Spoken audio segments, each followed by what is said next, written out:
Topic today is the 3 C's of relationships. So I wanted to talk to you about the 3 C's of relationships, and specifically I want to talk about chemistry. So you've heard me say this before if you've watched my videos, that relationships are built on 3 C's. These are compatibility, connection, and chemistry. Now, compatibility, I've done lots of videos on. If you haven't seen those, go check some of those out where I explain the different elements that go into compatibility. But just really quickly, they come down to having shared life values, a shared life vision, being at the same life phase as the person that you're with, and then the ability and willingness to meet each other's 6 basic human needs.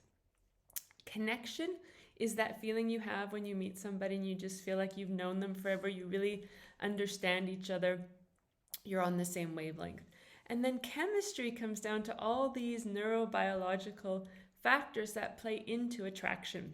Typically in dating and relationships, society has been telling us that it's all about the chemistry and the spark as the lead indicator to know if we are going to be a good match for somebody.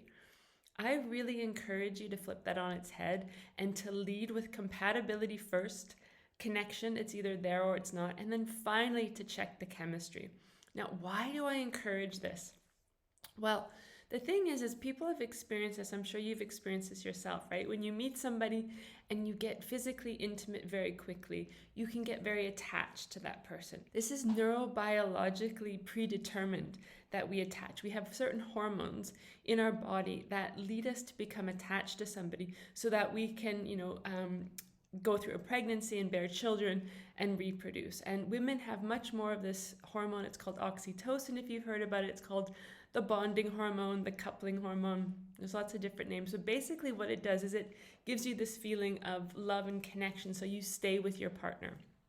Now, one of the key things that I have learned over my years of working in this space is that a lot of relationships start because the chemistry is great, but there isn't a lot of compatibility or even connection. And so when the chemistry starts to wear off, the people look at each other and say, we're not a good fit for each other. We have completely different views of the world, and the relationship breaks down. And so one of the easiest ways to overcome this problem is to simply invest time early on in dating of figuring out, am I compatible with this person?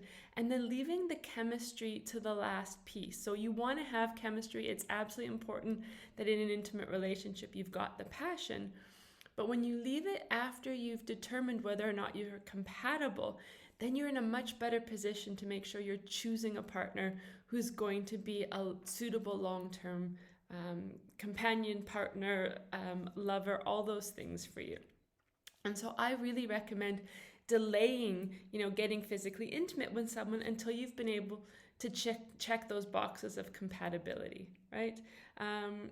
A lot of people will disagree with me. They say that we need to lead with chemistry, and that's what we've all been taught. That's what we've all heard, and we really believe that. But what I've learned through science, what I've learned through working with hundreds of clients over these years, is that when you're willing to take the time to go slowly in a relationship, to determine, do we have the same vision in life? Do we want the same things? Do we share the same values? When you get to know those things in early dating, and then you add chemistry to the mix, you can have the most amazing, wonderful, passionate relationships that have the potential to go the distance and aren't going to then have an expiry date because the compatibility isn't there. I hope that's helpful for you. As always, drop me a comment. Let me know what you think. If you have questions, don't hesitate to reach out.